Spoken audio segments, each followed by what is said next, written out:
Hi friends, இப்போ நம்ம பார்க்க போகிறது பொது தமிழில் திராவிட மொழிகள் தொடர்பான செய்திகளிலிருந்து டிஎன்பிசி ப்ரீவியஸராக என்னென்ன கொஸ்டின்ஸ் கேட்டாங்களோ அதை இப்போ பார்க்கலாம். திராவிட என்னும் சொல் தமிழில் உருவான விதத்தை தேர்வு செய்க. தமிழ், திரமிழ, திரவிட, திராவிட. தமிழ், திரமிழ, திரவிட, திராவிட. இந்திய நாட்டை மொழிகளின் காட்சி சாலை என்று கூறியவர் அகத்தியலிங்கம். இந்திய நாட்டை மொழிகளின் காட்சி சாலை என்று கூறியவர் யார்? அகத்தியலிங்கம். பிராகுயி முதலிய வடபுல மொழிகளுக்கும் தாயாக விளங்குவது தமிழே என்று கூறியவர் டாக்டர் கால்டுவெல். பிராகுயி முதலிய வடபுல மொழிகளுக்கும் தாயாக விளங்குவது தமிழே என்று கூறியவர் டாக்டர் கால்டுவெல். கால்டுவெல் பிறந்த நாடு எங்கே அப்படின்னா அயர்லாந்து. கால்டுவெல் பிறந்த நாடு அயர்லாந்து. திராவிடர் என்ற சொல்லை இடைக்காலத்தில் முதலாக குறிப்பிட்டவர் குமரில பட்டர். திராவிடர் என்ற சொல்லை இடைக்காலத்தில் முதலாக குறிப்பிட்டவர் குமரில பட்டர். ஒரு பொறுத்துக, தெலுங்கு அப்படிங்கிறது நடு திராவிட மொழி, தமிழ்ங்கிறது தென் திராவிட மொழி, மால்தோ அப்படிங்கிறது வட திராவிட மொழி. வட திராவிட மொழிகளில் ஒரு 3 மொழிகள் மட்டும்தான், அதை அப்படியே நம்ம ஞாபகம் வச்சுக்கலாம். குரூப், மால்தோ, பிராகுயி. சமஸ்கிருதம் அப்படிங்கிறது வடமொழி. தெலுங்கு மட்டும்தான் அந்த தென் திராவிட மொழிகளில் வந்து தமிழ், அப்புறம் கன்னடம் அதெல்லாம் வந்துடும், மலையாளம்லாம் வந்துடும்.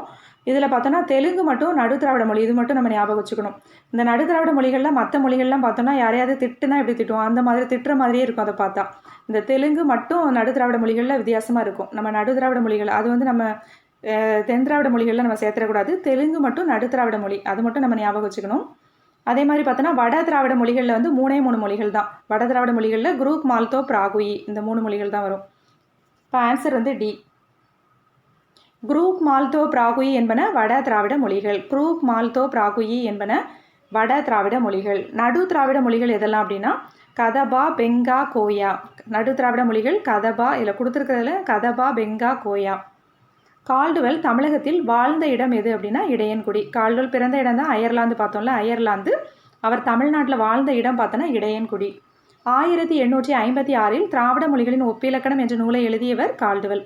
1856 திராவிட மொழிகளின் ஒப்பிலக்கணம் என்ற நூலை எழுதியவர் யார்? கால்டுவெல். திராவிட மொழிகளில் பழமையானது எது அப்படின்னா தமிழ். திராவிட மொழிகளில் பழமையானது தமிழ். திராவிட மொழிகளில் அதிக மக்களால் பேசப்படும் மொழி வந்து தெலுங்கு. பழமையான மொழி வந்து தமிழ், அதிக மக்களால் பேசக்கூடிய மொழி வந்து தெலுங்கு. திராவிட என்னும் சொல் தமிழ் என்ற சொல்லிலிருந்து உருவானதாகும் என்று கூறியவர் ஹீராஸ் பாதிரியார். திராவிட என்னும் சொல்லே தமிழ் என்னும் சொல்லிலிருந்து உருவானதாகும் என்று கூறியவர் ஹீராஸ் பாதிரியார். நடு திராவிட மொழிகளில் ஒன்று, இதில் கொடுத்துருக்கிறதுல கோயா அப்படிங்கிறது நடு திராவிட மொழிகள் வந்து கோயா. திராவிட என்னும் சொல்லை முதலில் பயன்பாட்டுக்கு கொண்டு வந்தவர் யாருன்னா கால்டுவெல். பயன்பாட்டுக்கு கொண்டு வந்தது யாரு? கால்டுவெல். திராவிட மொழிகளின் ஒப்பிலக்கணம் இந்த நூல் 1856 எழுதியிருப்பார் கால்டுவெல். திராவிட மொழிகளின் ஒப்பிலக்கணம் கால்டுவெல். அடுத்து நமக்கு 9th நியூ தமிழ் புக்கில் திராவிட மொழி குடும்பம் அப்படின்ற ஒரு பாடம் இருக்குது. இந்த டைம் வந்து இந்த பாடத்துலேருந்து தான் கொஸ்டின்ஸ் அதிகமாக வரும்னு நினைக்கிறேன். மனித இனம் வாழ்ந்த இட அமைப்பும் இயற்கை அமைப்பும் வேறுபட்ட ஒழிப்பு முயற்சிக்கு உருவாக தூண்டின. அதன் அடிப்படையில் தான் என்ன பண்ணியிருக்காங்க அப்படின்னா மொழிகள் வந்து மொழி குடும்பங்களாக பிரித்தாங்க. மொழிகளின் காட்சி சாலை. இந்தியாவில் பேசப்படும் மொழிகளின் எண்ணிக்கை 1300க்கும் மேற்பட்டது. எத்தனை மொழி குடும்பங்களாக பிரிக்கலாம் அப்படின்னா 4 மொழி குடும்பங்களாக பிரிக்கலாம். இந்தோ ஆசிய மொழிகள், திராவிட மொழிகள், ஆஸ்திரோ ஆசிய மொழிகள், சீன திபெத்திய மொழிகள். இந்தோ ஆசிய, திராவிட, ஆஸ்திரோ ஆசிய, சீன திபெத்திய. இந்திய நாடு மொழிகளின் காட்சி சாலையாக திகழ்கிறது அப்படின்னு யார் சொன்னாங்க? அகத்தியலிங்கம் சொன்னார். இந்திய நாடு மொழிகளின் காட்சி சாலையாக திகழ்கிறதுன்னு சொன்னது அகத்தியலிங்கம்.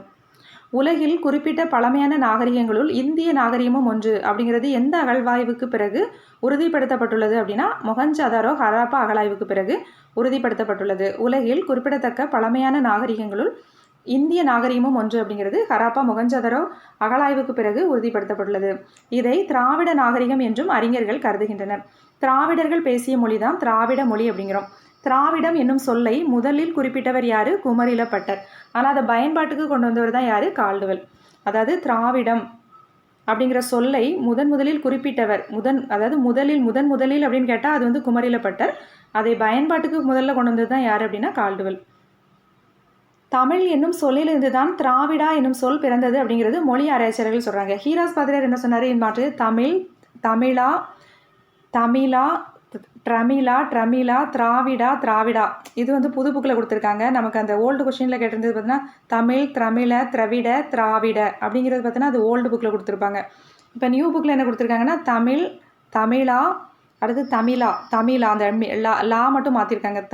தமிழா, அப்புறம் ட்ரமிழா, அப்புறம் இட்டு போட்டு டீ போட்டு ட்ரமிழா, அடுத்து இட்டு ட்ரமிழா, அப்புறம் திராவிடா, இத்து போட்டு திராவிடா, அப்புறம் திராவிடா. இதை மட்டும் பார்த்துக்கோங்க. இந்த வந்ததாக விளக்குகின்றார். அறிஞர் வில்லியம் ஜோன்ஸ் என்பார் வடமொழியினை ஆராய்ந்து மற்ற மொழிகளோடு தொடர்புடையது வடமொழி என முதலில் குறிப்பிட்டார். வில்லியம் ஜோன்ஸ் என்ன பண்ணார் அப்படின்னா வடமொழியை வந்து ஆராய்ச்சி பண்ணுறாரு. வடமொழியை ஆராய்ச்சி பண்ணி மற்ற ஐரோப்பிய மொழிகளோடு தொடர்புடையது அந்த வடமொழி அப்படிங்கிறத முதலில் குறிப்பிட்டார். வடமொழியினை ஆராய்ந்து மற்ற ஐரோப்பிய மொழிகளோடு தொடர்புடையதான் வடமொழி அப்படின்னு முதலில் குறிப்பிட்டவர் யார் அப்படின்னு கேட்டாங்கன்னா அறிஞர் வில்லியம் ஜோன்ஸ். அடுத்து 1816ஆம் ஆண்டில் பேராசிரியர்கள் பாப், ரஸ்கிரீம் முதலானோர் என்ன பண்ணாங்க, மொழி சார்ந்த ஆராய்ச்சிகள் வந்து மேற்கொண்டாங்க. யாரெல்லாம்? பாப், ரஸ்க், கிரீம் 1816. அடுத்தது முதலில் பிரான்சிஸ் எல்லிஸ் என்பார் தமிழ், தெலுங்கு, கன்னடம், மலையாளம் போன்ற மொழிகளை ஒப்புமைப்படுத்தி இவை தனியொரு மொழி குடும்பத்தை சார்ந்தது என்ற கருத்தை முன்வைத்தார். அப்போ தமிழ், தெலுங்கு, கன்னடம், மலையாளம் போன்ற மொழிகளை ஒப்புமைப்படுத்தி இவை தனியொரு மொழி குடும்பத்தை சார்ந்தது அப்படின்னு சொன்னது யார் அப்படின்னா பிரான்சிஸ் எல்லிஸ். இந்த மொழிகளை ஒரே இனமாக கருதி தென்னிந்திய மொழிகள் எனவும் பெயரிட்டார்.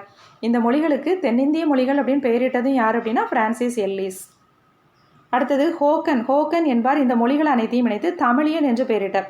அப்போ தமிழியன், தென்னிந்திய மொழிகள் அப்படின்னு பெயரிட்டது வந்து பிரான்சிஸ் எல்லிஸ். தமிழியன் அப்படின்னு பெயரிட்டது யார் அப்படின்னா ஹோக்கன்.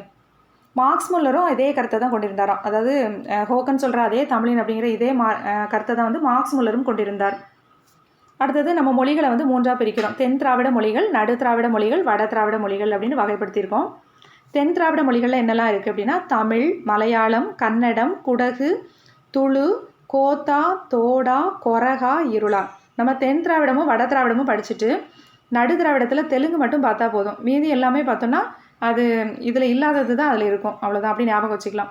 ஃபஸ்ட்டு தென் திராவிடத்தில் பார்த்தோன்னா தமிழ், மலையாளம், கன்னடம், குடகு, துளு, கோத்தா, தோடா, கொரகா, இருளா. நடு திராவிடத்தில் தெலுங்கு வரும். மீதி எல்லாமே பார்த்தோன்னா அது இதை மட்டும் படிச்சுட்டா நமக்கு இது இல்லாதது வந்து இதில் போட்டுடலாம். வட திராவிடத்தில் பார்த்தோன்னா குரூப் மால்தோ பிராகுயி.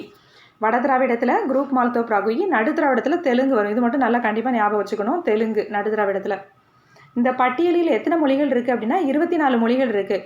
இது இல்லாமல் எருகலா, தங்கா, குறும்பா, சோழிகா இந்த 4 மொழிகளையும் சேர்த்து மொத்த திராவிட மொழிகள் எத்தனை அப்படின்னா 28 மொழிகள். அப்போ திராவிட மொழிகள் மொத்தம் எத்தனை அப்படின்னா 28. இந்த பட்டியலில் வந்து 24 இருக்குது. அது இல்லாமல் எருகலா, தங்கா, குறும்பா, சோழிகா இந்த 4ம் சேர்ந்து மொத்தம் 28 மொழிகள்.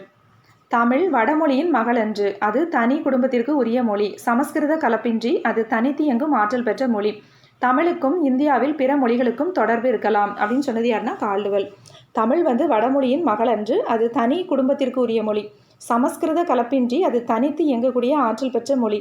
தமிழுக்கும் இந்தியாவின் பிற மொழிகளுக்கும் தொடர்பு இருக்கலாம் அப்படின்னு சொன்னது யாரு? கால்டுவெல். அடுத்த அடிச்சொற்கள் திராவிட மொழிகள். கண் அப்படின்னா அது தமிழ். கண்ணு அப்படின்னு சொன்னால் அதாவது 3 சுழினும்.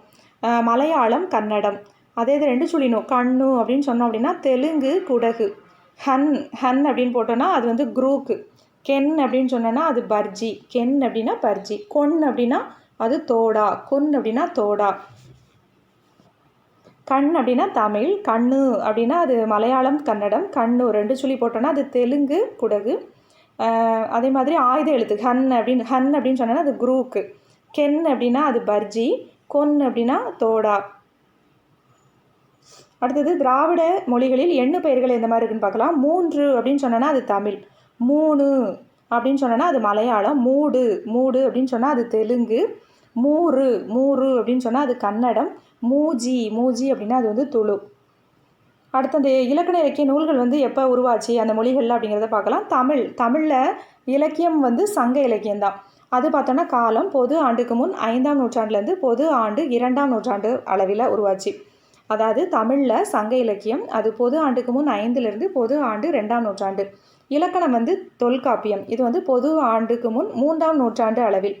இதற்கான சான்று பார்த்தோன்னா தமிழ் இலக்கிய வரலாறு மூவா சாகித்ய அகாடமி. அடுத்து பார்த்தோன்னா கன்னடத்தில் இலக்கியம் என்ன அப்படின்னா கவிராஜ மார்க்கம். கன்னடத்தில் இலக்கியம் வந்து கவிராஜ மார்க்கம் பொது ஆண்டு 9ஆம் நூற்றாண்டு. இலக்கணமும் அதே கவிராஜ மார்க்கம் தான் பொது ஆண்டு 9ஆம் நூற்றாண்டு. அதே மாதிரி இதுக்கு வந்து சான்று பார்த்தோன்னா இந்திய இலக்கண கொள்கைகளின் பின்னணியில் தமிழ் இலக்கணம் சேவை சண்முகம். இந்த கன்னடத்துக்கான சான்று பார்த்தோன்னா இந்திய இலக்கண கொள்கைகளின் பின்னணியில் தமிழ் இலக்கணம் சேவை சண்முகம். தெலுங்குக்கு இலக்கியம் பார்த்தோன்னா பாரதம். தெலுங்குக்கு பாரதம். காலம் பார்த்தோன்னா பொது ஆண்டு 11ஆம் நூற்றாண்டு. அடுத்து தெலுங்குக்கு இலக்கணம் பார்த்தோன்னா ஆந்திரா பாஷா பூஷணம். இதுக்கு பொது ஆண்டு 12ஆம் நூற்றாண்டு. 11, 12 ஞாபகம் வச்சுக்கோங்க. கன்னடத்துக்கு வந்து 9, 9 தான். தெலுங்குக்கு வந்து 11, 12. இது வந்து ஆந்திரா பாஷா பூஷணம் பொது ஆண்டு இதுக்கும் வந்து சான்று பார்த்தோன்னா இந்திய இலக்கண கொள்கைகளின் பின்னணியில் தமிழ் இலக்கணம் சேவை சண்முகம் தான். அடுத்து மலையாளத்தில் இலக்கணம் பார்த்தோம் அப்படின்னா ராமசரிதம். இது 12, 15. மலையாளத்துக்கு வந்து 12, 15. தெலுங்குக்கு மட்டும் வந்து அடுத்தடுத்த நம்பர் 11, 12. இது அடுத்து 12 முடியுதா? மலையாளத்துக்கு வந்து 12, அடுத்து 15. ராமசரிதம் பொது ஆண்டு 12ஆம் நூற்றாண்டு. அடுத்து பார்த்தோன்னா இலக்கணம் பார்த்தோன்னா லீலா திலகம். இது வந்து பொது ஆண்டு 15ஆம் நூற்றாண்டு. இதுக்கான சான்று பார்த்தோன்னா மலையாள இலக்கிய வரலாறு சாகித்ய அகாடமி. மலையாள இலக்கிய வரலாறு. அடுத்து தமிழின் தனித்தன்மைகள் பார்த்தோன்னா இது ஒரு தொன்மையான மொழி, இலக்கண இலக்கிய வளங்கள் மிகுந்த மொழி. இதே மாதிரி பார்த்தோன்னா இலங்கை, மலேசியா, பர்மா, சிங்கப்பூர் போன்ற நிறைய நாடுகளில் என்ன பண்ணுறாங்க, இந்த மொழியை வந்து பேசுகிறாங்க. அதே மாதிரி பார்த்தோன்னா மொரீசியஸ், இலங்கை உள்ளிட்ட நாடுகளில் பணத்தாள்களில் தமிழ் மொழி இடம்பெற்றுள்ளது. இதை எப்படி ஞாபகிக்கலாம்னா வந்து என்ன ஆகும், மொய்க்கும்னு சொல்லுவோம்ல, அது மாதிரி ஞாபகிக்கோங்க. பணம்னா என்ன ஆகும், பணத்தை சுற்றி மொய்க்கும் அப்படிங்கிற மாதிரி ஞாபகிக்கோங்க. இலங்கை மொரீசியஸ் மோ, அப்போ இலங்கை மொரீசியஸ் அப்படி மாதிரி ஞாபகிக்கோங்க. பணத்தாள்கள் என்ன இடம்பெற்றிருக்குது, மொரீசியஸ்லேயும் இலங்கையிலையும் பணத்தாள்களில் தமிழ் மொழி வந்து இடம்பெற்றிருக்குது.